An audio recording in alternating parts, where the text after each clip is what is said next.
नमस्कार दोस्तों। मैं आपका साथी, आपका मोटिवेटर जितेंद्र सिंह, कुरुक्षेत्र क्लासेज के यूट्यूब चैनल पर आप सभी का हार्दिक स्वागत करता हूं।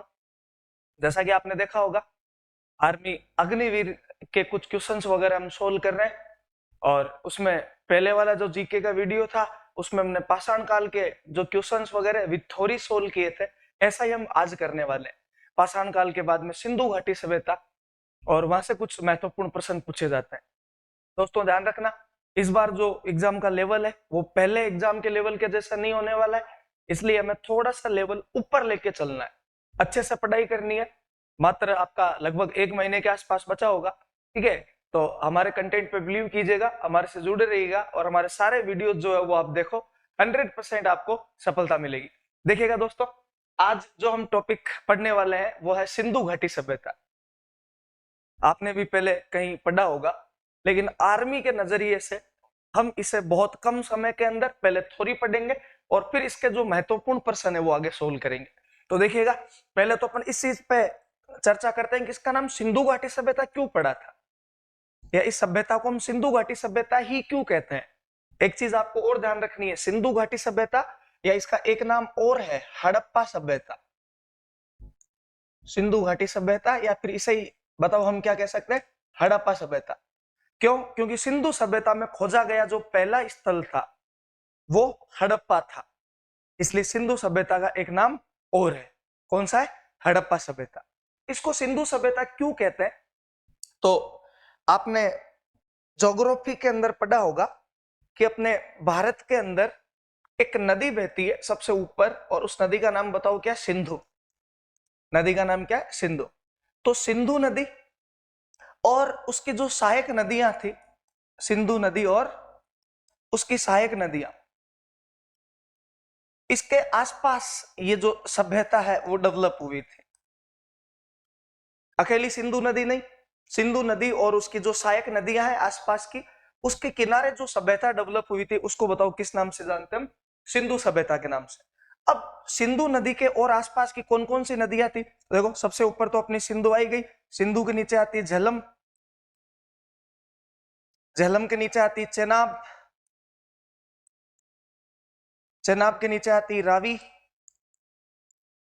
फिर इसके बाद में आती है व्यास, इसके बाद में आती है सतलज, और सतलज नदी के बाद में नीचे जो आती है वो घग्गर नदी, या जिसको हम प्राचीन सरस्वती के नाम से भी जानते थे। तो आप ध्यान रखना, ये 6-7 नदियां थी और इन्हीं के आसपास लगभग हम यूं कह सकते हैं कि पूरी सभ्यता डेवलप हुई थी, इसलिए हमने इसे नाम क्या दिया? सिंधु सभ्यता। तो देखिएगा, अब हम इस पे चर्चा करेंगे कि सिंधु सभ्यता से अपने कौन कौन से आर्मी के एग्जाम जो है उसमें क्वेश्चन पूछे जा सकते हैं। तो देखो, पहला क्वेश्चन तो यही पूछ लिया जाता है कि सिंधु घाटी सभ्यता की लिपि क्या है। हर भाषा की एक लिपि होती है। जैसे अभी हमारी जो भाषा है राजभाषा वो हिंदी है, और हिंदी की जो लिपि है वो देवनागरी लिपि। तो उसी प्रकार देखिएगा, सिंधु घाटी की जो सभ्यता की लिपि थी उसे हम पढ़ नहीं पाए थे, इसलिए इस लिपि को हम आज भी क्या मानते हैं? अज्ञात। अज्ञात का मतलब जिसको अपन ज्ञात नहीं कर पाए वो अज्ञात है।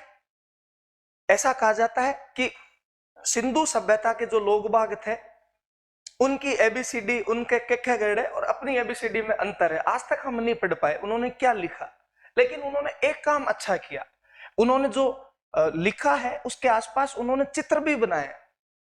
तो चित्रों के माध्यम से उन्होंने अपने भाव प्रकट किए थे, इसलिए अपन सिंधु सभ्यता की लिपि को एक नाम और दे सकते हैं, भाव चित्रात्मक। बताओ क्या नाम दे सकते हैं? भाव चित्रात्मक। या ऐसा कहा जाता है कि ये जो लिपि थी वो सर्पिलाकार थी, सर्प के आकार में लिखी जाती थी, इसलिए बताओ इस लिपि का एक नाम और क्या है? सर्पिलाकार लिपि। या इसी को हम जो है एक नाम और दे सकते हैं, गोमूत्री लिपि। बताओ कौन सी लिपि? गोमूत्री लिपि। और इसी को अंग्रेजी के अंदर ब्रुस्टो फेदम कहा जाता है। ठीक है, तो आप ये नॉर्मली ध्यान रखना, मगर आपने आर्मी के अंदर तो अपना यहां से काम हो जाएगा कि सिंधु सभ्यता की लिपि कैसी है? अज्ञात लिपि। ठीक है, आगे देखिएगा, सिंधु सभ्यता का कालक्रम कब से कब तक है। आपने अगर कोई कभी एग्जाम दिया है तो अधिकतर ये क्वेश्चन पूछा जाता है, सिंधु सभ्यता का जो टाइम पीरियड था वो कब से कब तक था। तो दोस्तों सिंधु सभ्यता का जो टाइम पीरियड था वो 2350 ईसा पूर्व से लेके और 1750 ईसा पूर्व के मध्य माना गया है। यानी कि 2350 से 1750 के बीच का जो टाइम पीरियड था वहां जो है वो कौन सी सभ्यता हुई थी? सिंधु सभ्यता। एक चीज मैं आपको बता दूं, अगर किसी भी चीज का अपने को कालक्रम अगर पता करना हो तो एक पद्धति होती है जिसको रेडियो कार्बन पद्धति बोलते हैं, है ना। ये भी आप थोड़ा ध्यान रखना, रेडियो कार्बन पद्धति, है ना। प्रत्येक जीव के अंदर 2 कार्बन होते हैं, तो C12 और एक C14। तो C14 जो कार्बन होता है उसे ये जो है किसी भी प्राचीन चीज का अपन कालक्रम जो है वो पता लगा सकते हैं। तो इसको C14 या रेडियो कार्बन डेटिंग पद्धति आप कह सकते हो, ठीक है। तो हमने अभी तक सिंधु सभ्यता के अंदर एक तो इसकी क्या पढ़ी है? लिपि। कि सिंधु सभ्यता की लिपि क्या कैसी थी? आप आर्मी के एग्जाम पे सिर्फ इसमें ध्यान रखना कि इस लिपि को क्या कहा जाता है? अज्ञात। एक आपको सिंधु सभ्यता का कालक्रम ध्यान रखना है, 2350 से 1750 ईसा पूर्व। आगे देखिएगा, नेक्स्ट स्लाइड में चलते हैं। सिंधु सभ्यता का आकार कैसा था? मैंने देखा है कई डिफेंस के एग्जाम होते हैं उनमें ये बड़ा फेवरेट क्वेश्चन पूछा जाता है।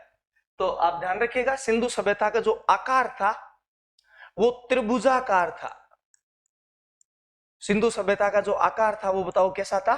त्रिभुजाकार प्रारंभ में। लेकिन आप ध्यान रखना, जैसे जैसे टेक्नोलॉजी बढ़ी, जैसे जैसे हमारे जो पुरातत्व वेदा थे, इतिहासकार, उन्होंने नए नए स्थलों की खोज की और वर्तमान में सिंधु घाटी सभ्यता का जो आकार है वो विषम कोणीय चतुर्भुज के समान है। वर्तमान में सिंधु घाटी सभ्यता का जो आकार है बताओ कैसा है? विषम कोणीय चतुर्भुज के समान है, ठीक है। बाकी पहले जो था वो कैसा था? त्रिभुजाकार था। आपको इसमें त्रिभुजाकार करना है। आगे देखिएगा, अब देखो त्रिभुजाकार भी कैसे हम आगे पढ़ेंगे, खैर मैं आपको खैर छोटा मोटा बता देता हूं। जैसे ये अपना भारत देखिएगा, ये अगर अपना माने कि अपना इंडिया है, तो इसके अंदर यहाँ पे अपने जम्मू कश्मीर के अंदर एक चेनाब नदी के पास में एक जगह है जिसका नाम है मांडा। बताओ कौन सी जगह है? मांडा। एक तो इसका स्थल यहाँ मिलता है, एक इसका बलूचिस्तान में मिलता है, एक देमाबाद में मिलता है। हालांकि अफगानिस्तान में भी एक स्थल मिलता है, ठीक है। तो अगर अपन इनको पॉइंट्स को मिलाएं तो इसकी आकृति कैसी आती है? त्रिभुजाकार आती है, ठीक है। इसलिए इसकी आकृति को त्रिभुजाकार माना गया। आगे देखिएगा, सिंधु घाटी सभ्यता के जो छोर थे, बड़ा महत्वपूर्ण प्रश्न है। सिंधु घाटी सभ्यता के छोर, है ना, कोई भी चीज होती है तो उसके 4 छोर होते हैं। तो देखिएगा आप, सिंधु घाटी सभ्यता के जो छोर थे वो कौन कौन से थे? देखिएगा, सिंधु घाटी सभ्यता का जो उत्तरी छोर था, उत्तरी छोर का मतलब जो सबसे ऊपर वाला पॉइंट था, अधिकतर एग्जाम्स में पूछा जाता है, उसका नाम था मांडा। क्या नाम था? मांडा। मांडा कहां है? तो J&K यानी कि जम्मू और कश्मीर के अंदर। आपसे पूछा जाए सिंधु घाटी सभ्यता का जो इधर वाला पूर्वी छोर है, इधर कौन सी दिशा है? पूर्व दिशा। तो सिंधु घाटी सभ्यता का पूर्वी छोर कौन सा था? तो दोस्तों ध्यान रखना, आलमगीरपुर। सिंधु घाटी सभ्यता का जो पूर्वी छोर था वो कौन सा था? आलमगीरपुर। आलमगीरपुर कहां पड़ता है? उत्तर प्रदेश, यूपी के अंदर। सिंधु घाटी सभ्यता का जो दक्षिणी छोर था वो था देमाबाद। देमाबाद, देमाबाद कहां पड़ता है? महाराष्ट्र नदी या महाराष्ट्र जिले के अंदर पड़ता है। सिंधु घाटी सभ्यता का जो पश्चिमी छोर है वो दोस्तों सूत कांगेडोर है। सूत कांगेडोर। और आप ध्यान रखना, सूत कांगेडोर जो है वो कहां स्थित है? बलूचिस्तान में है। कहां स्थित है? बलूचिस्तान में स्थित है। बलूचिस्तान कहां है? पाकिस्तान के अंदर स्थित है। तो आप ध्यान रखना, सिंधु घाटी सभ्यता के ये कुछ छोर मैंने आपको बताए हैं, ये उत्तरी छोर है। उत्तरी छोर मांडा, अक्सर ये पूछा जाता है एग्जाम में, 2-4 बार देखा है इसलिए आपको बता दिया। मांडा, मांडा कौन सी नदी के किनारे है? चेनाब नदी के किनारे। अभी हमने पढ़ा था कि एक नदी थी सिंधु के नीचे, चेनाब नदी। बाकी आप छोड़ो, ठीक है, बाकी अपने काम के नहीं, आर्मी लेवल के। तो इस स्लाइड के अंदर हमने सिंधु सभ्यता का आकार और छोर पढ़े। आगे देखिएगा, बहुत ही महत्वपूर्ण प्रश्न जहां तक मुझे लगता है यहां से पूछा जाता है। आपको कोई ना कोई स्थल का नाम मिलेगा सिंधु सभ्यता के स्थल का, और उससे यह पूछ लिया जाएगा कि वो स्थल है कहां, उसकी लोकेशन कहां है। कई बार तो 2-3 स्थलों की खैर नदियां भी पूछ ली जाती है, तो अपन यहां पर जो है वो यही चर्चा करने वाले हैं। तो आप देखिएगा हड़प्पा सभ्यता कहां स्थित है, पहला प्रश्न ये। हड़प्पा सभ्यता पंजाब प्रांत के अंदर स्थित है। बताओ कौन से प्रांत के अंदर स्थित है? पंजाब प्रांत। अब पंजाब प्रांत ध्यान रखना इंडिया वाला नहीं है ये पंजाब प्रांत कौन सा है? पाकिस्तान वाला। एक पंजाब अपने पाकिस्तान के अंदर भी है। हड़प्पा कौन सी नदी के किनारे? बहुत महत्वपूर्ण प्रश्न। हड़प्पा रावी नदी के किनारे है। तो नदी कौन सी हो गई? रावी। स्थान कौन सा हो गया? पंजाब प्रांत। बहुत अच्छा प्रश्न ये पूछा जाता है। मोहनजोदड़ो जो स्थल है वो कहां स्थित है? तो दोस्तों ये पंजाब के अंदर एक प्रांत पड़ता है, सिंध प्रांत। सिंध प्रांत ये भी अपना बताओ कहां है? पाकिस्तान के अंदर है। मोहनजोदड़ो किस नदी के किनारे? सिंधु नदी। कौन सी नदी? सिंधु नदी। अगर आपने ऋतिक रोशन और पूजा हेगड़े की एक मूवी भी है मोहनजोदारो, तो उसमें भी आपने देखा होगा कि लास्ट में उसमें बताते हैं किस प्रकार सिंधु घाटी सभ्यता का अंत हुआ था। तो उस सिंधु नदी के अंदर बाढ़ आ जाती है। आगे देखिएगा मेहरगढ़ जो स्थल है वो कहां है? दोस्तों ये पाकिस्तान के अंदर एक जगह पड़ती है बलूचिस्तान। बलूचिस्तान, और बलूचिस्तान नामक स्थल कहां है? पाकिस्तान। इसके आप भले नदी याद मत करना। डाबरकोट जो है वो भी कहां है? ये भी बलूचिस्तान के अंदर है।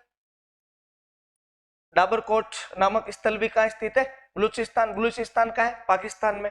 रोपड़ महत्वपूर्ण, रोपड़ कहां है? पंजाब में है। लेकिन यहाँ पे जो पंजाब है वो कौन सा है? भारत वाला है। सबसे महत्वपूर्ण चीज। और नदी कौन सी है? सतलज नदी। बताओ नदी कौन सी है? सतलज नदी।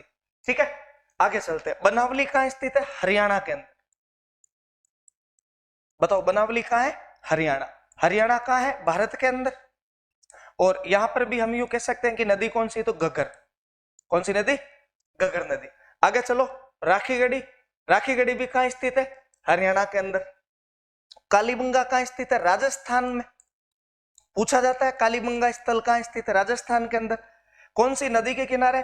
हम जानते ही है कि कालीबंगा जो है वो घग्गर नदी के किनारे। आगे देखिएगा ये लोथल है, लोथल। तो लोथल नामक स्थल जो है वो कहां है? गुजरात के अंदर है। लोथल बताओ कहां है? गुजरात के अंदर। नदी भी आप याद करना चाहो तो कर लेना, भोगवा नदी। कौन सी नदी? भोगवा नदी।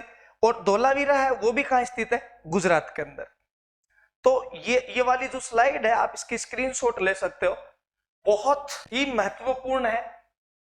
100% यहां से आपके आर्मी के पेपर के अंदर एक क्वेश्चन पूछा जाएगा। ठीक है, आगे देखिएगा नेक्स्ट। अब हम थोड़ा सा एक एक स्थलों के बारे में पढ़ते हैं, देखिएगा, क्योंकि कई बार क्या होता है कि नॉर्मल सा इनमें स्थलों के बारे में भी पूछ लिया जाता है। तो देखो हड़प्पा। हड़प्पा में आपको एक चीज तो ये ध्यान रखनी है, क्या ध्यान रखना है कि हड़प्पा सिंधु सभ्यता का या खोजा गया प्रथम स्थल था। ये क्वेश्चन भी पूछ लिया जाता है। खोजा गया प्रथम स्थल सिंधु सभ्यता के अंदर खोजा गया जो पहला स्थान था वो कौन सा था? हड़प्पा था। फिर देखिएगा नॉर्मल जैसे क्वेश्चन ये पूछ लिया जाता है कि हड़प्पा की खोज कब हुई थी? तो 1921 ईस्वी में हुई थी। ये क्वेश्चन भी पूछ लिया जाता है। और इस सभ्यता के खोजकर्ता कौन थे, है ना, अधिकतर पूछा ही जाता है। तो सिंधु सभ्यता के जो खोजकर्ता थे उनका नाम था दयाराम साहनी। दयाराम साहनी। इसको अपन ऐसे याद कर सकते हैं कि हड़पी हुई चीज पर क्या आती है? दया आती है। आज अपन कोई भी चीज हड़प लेते हैं तो उस पर हमें क्या आती है? दया। तो हड़प्पा की जो खोज है वो किसने की? दयाराम साहनी ने। आगे आपसे इसको नदी पूछ ली जा सकती है। अभी खैर हमने पढ़ा था कि हड़प्पा जो है वो कौन सी नदी के किनारे? रावी नदी। देखो ये आर्मी में पूछे गए प्रश्न है आज तक जो हमने पढ़े हैं। और इसमें क्या पूछा जा सकता है कि हड़प्पा सभ्यता का जो स्थान है वो कहां है, किस जगह पे स्थित? अभी मैंने आपको बताया था पंजाब प्रांत, पाकिस्तान। पंजाब प्रांत पाकिस्तान के अंदर ये स्थित है। और यहाँ से 2-4 चीजें जो हमें प्राप्त हुई है उनके बारे में पढ़ लेते हैं, अगले स्थल पे चलेंगे। फिर देखिएगा यहां से हमें और कौन कौन सी महत्वपूर्ण चीजें जो प्राप्त हुई है। तो देखो हड़प्पा से सबसे इंपॉर्टेंट जो चीज है वो तो एक अन्नागार प्राप्त हुआ है। अन्नागार मतलब जो ये लोग बाग पहले व्यापार किया करते थे नावों के माध्यम से, तो वहां पे एक बहुत बड़ा एक भवन मिला है। उस भवन में खूब सारे ऐसा स्टॉक था, आजकल का अपन सोचे तो वो मंडी थी एक प्रकार की। और इस अन्नागार से जो है हमें किस किस के साक्ष्य मिलते हैं, तो आप ध्यान रखना भाई, गेहूं और जौ के, गेहूं और जौ, ठीक है, वो कहां से मिलते हैं, हड़प्पा से प्राप्त अन्नागार के अंदर, ठीक है। एक आप नॉर्मली इसमें और ध्यान रख लेना कि हड़प्पा सभ्यता से 2 कब्रिस्तान के साक्ष्य मिलते हैं, 2 कब्रिस्तान के साक्ष्य मिलते हैं। कौन कौन से कब्रिस्तान, 2 कब्रिस्तान है, एक तो R37 कब्रिस्तान और एक H कब्रिस्तान। R37 इसको क्यों कहते हैं, इसके अंदर 37 कब्रें मिली है कंटिन्यू, तो इसका नाम R37 हो गया। इसको H कब्रिस्तान क्यों कहा जाता है, इसके अंदर 2 कब्रें ऐसे मिली, 2 कब्रें ऐसे, फिर 2 कब्रें ऐसे, तो इंग्लिश का जो है वो कौन सा शब्द बनता है, H। तो इस आधार पे इसको जो नाम है वो क्या दे दिया गया, H कब्रिस्तान। और आप जो है वो थोड़ा सा नॉर्मली ध्यान रख लेना कि प्रत्येक सिंधु घाटी सभ्यता के जो स्थल थे वो 2 भागों में डिवाइड थे। एक तो इनमें होता था दुर्ग टीला, बताओ कौन सा टीला होता था, एक तो दुर्ग टीला जो काफी ऊंचा होता था, और एक इनमें होता था नगर टीला। नगर टीले में कौन निवास करते, नगर टीले में निवास करते थे आम जनता, और जो धनाढ्य वर्ग हुए या जो सामंत वगैरह होते थे वो दुर्ग टीले में निवास करते थे। तो हमने हड़प्पा के बारे में आर्मी के लेवल से जो है वो सामान्य जानकारी प्राप्त की। आगे चलो नेक्स्ट, अगला स्थल मोहनजोदड़ो। देखिएगा मोहनजोदड़ो से कौन कौन से प्रश्न जो है वो आपके एग्जाम में बन सकते हैं। तो देखिएगा आप मोहनजोदड़ो से कौन कौन से प्रश्न एग्जाम में बन सकते हैं। वही बात कि मोहनजोदड़ो की जो है वो खोज कब हुई, तो आप ध्यान रखना हड़प्पा के ठीक 1 साल बाद यानी कि 1922 ईस्वी में इसकी खोज हुई थी। मैं आपको खोज में सिर्फ 3 ही लिखाऊंगा, 3 की खोज पूछी जाती है, हड़प्पा, मोहनजोदड़ो और कालीबंगा।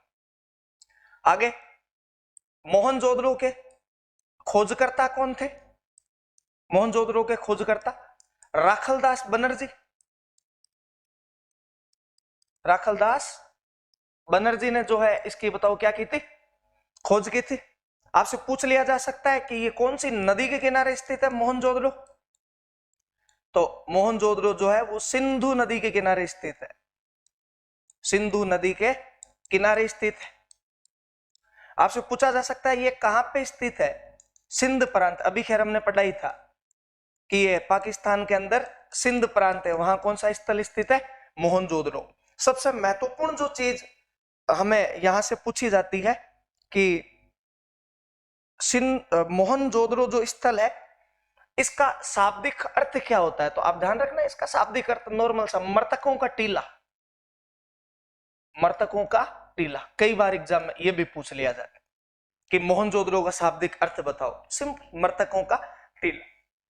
और देखिएगा यहां से हमें कौन कौन सी चीजें प्राप्त हुई है जो अपने एग्जाम के नजरिए से महत्वपूर्ण है। एक तो देखो खैर पूछा ही जाता है कि मोहनजोदड़ो से एक वृहत स्नानघर मिला है, वृहत स्नानघर है ना। आज का अगर अपन देखें तो ये स्विमिंग पूल हो गया, आज का बताओ क्या हो गया, ये स्विमिंग पूल।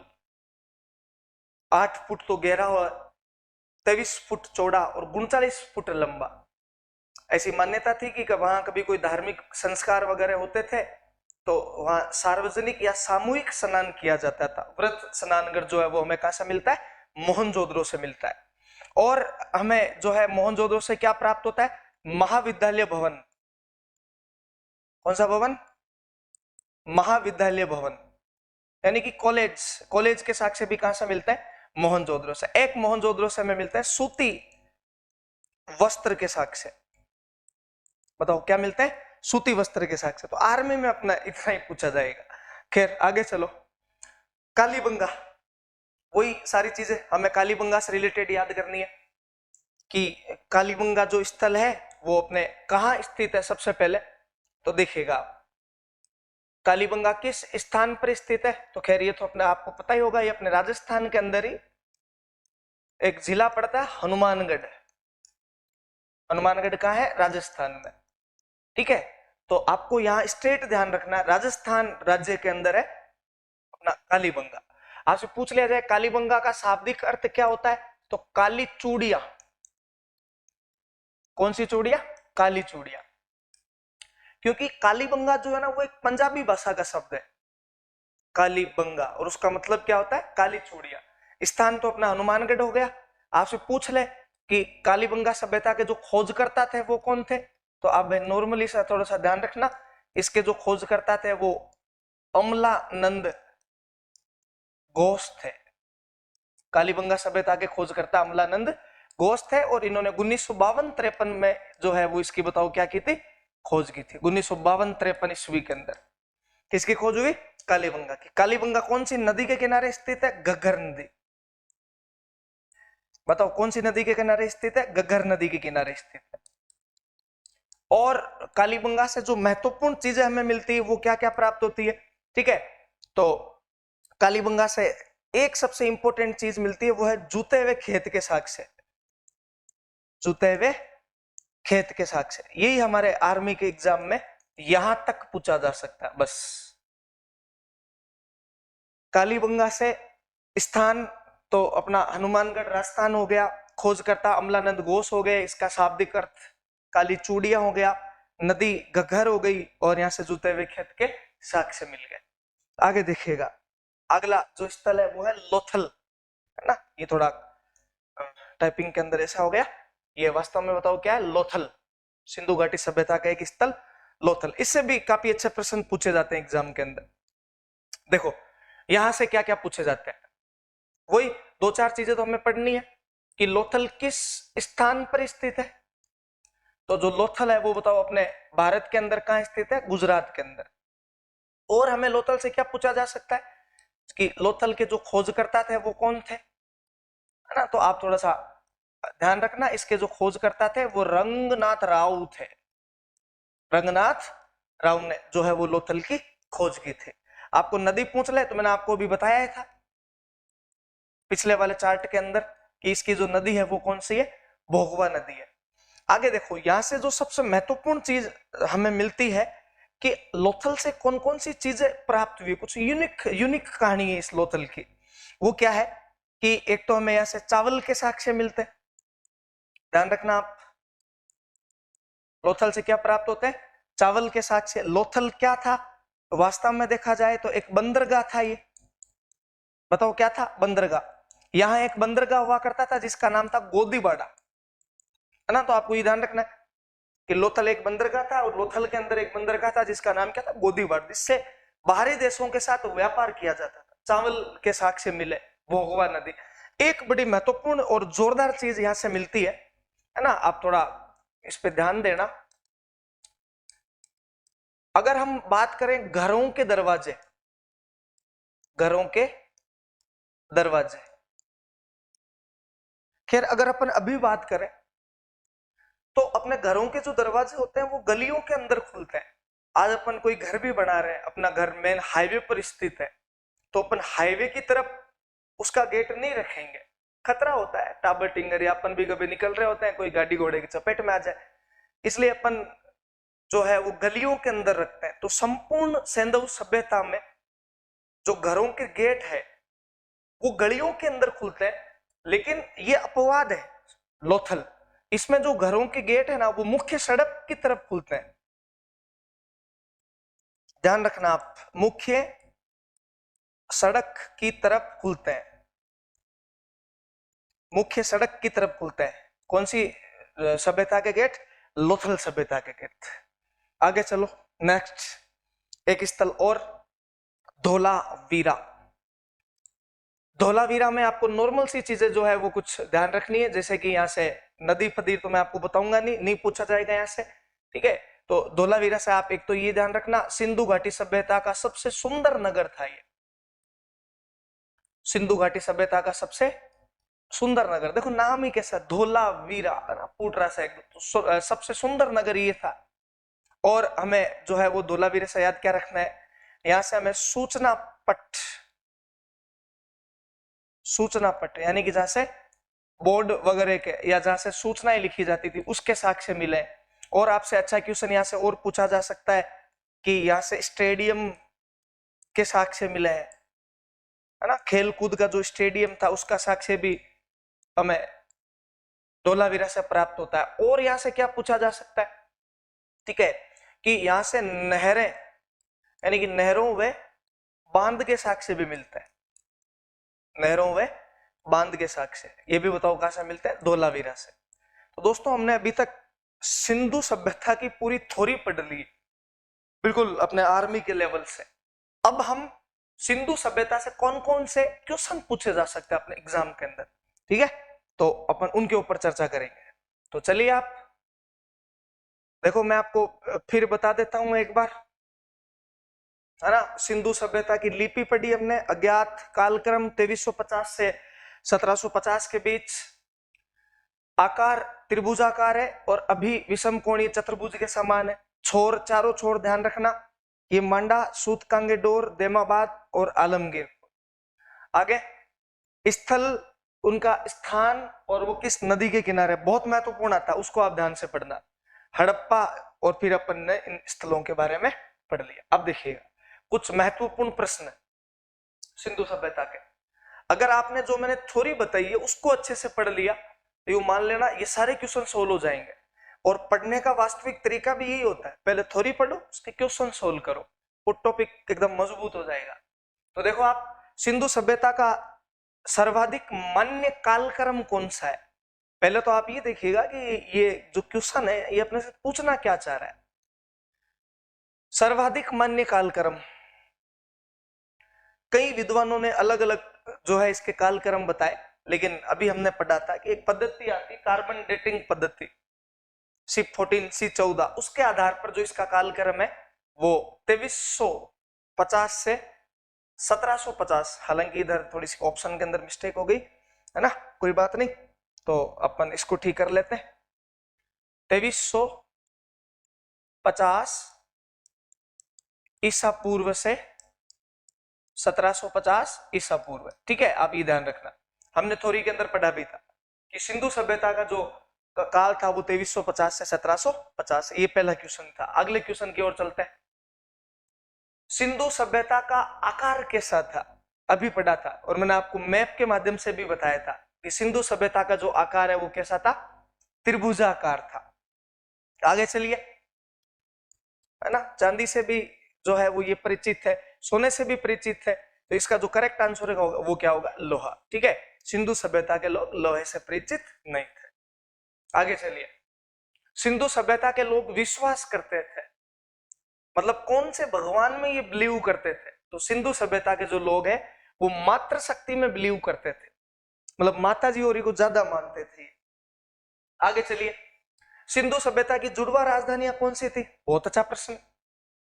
आज हम राजधानी किसको मानते हैं, आज जैसे अपना राजस्थान है, भारत है, और कोई ऐसी घटना घटित हो जाए, प्राकृतिक प्रलय वगैरह आ जाए और अगर ये दुनिया खत्म हो जाए, तो जो सबसे डेवलप सिटी होगी उसी को वो लोग जो नए आएंगे वो पता लगाएंगे, राजस्थान की राजधानी तो जयपुर होगी, सुंदर नगर, दूसरी राजधानी जोधपुर होगी, ये दो बड़े महानगर है। वैसे ही सिंधु सभ्यता के जो दो बड़े स्थल थे, है ना, वो एक तो हड़प्पा हम यूं कह सकते हैं, और एक मोहनजोदड़ो ना, एक क्या था, मोहनजोदड़ो था, ये यहाँ पे लोथल है, ये नहीं है, ठीक है। तो हड़प्पा और मोहनजोदड़ो ये दो बड़े स्थल है।